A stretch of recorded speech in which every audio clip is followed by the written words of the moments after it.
اللهم إنا عبيدك بنو عبيدك بنو إمائك نواصينا بيدك ماض فينا حكمك عدل فينا قضاؤك نسألك بكل اسم هو لك سميت به نفسك أو أنزلته في كتابك أو علمته أحدا من خلقك أو استأثرت به في علم الغيب عندك أن ترجع المسجد الأقصى إلى رحاب المسلمين.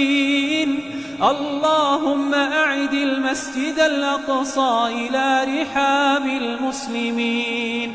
اللهم كن لهم ولا تكن عليهم. Don't forget to subscribe us and to enable notifications.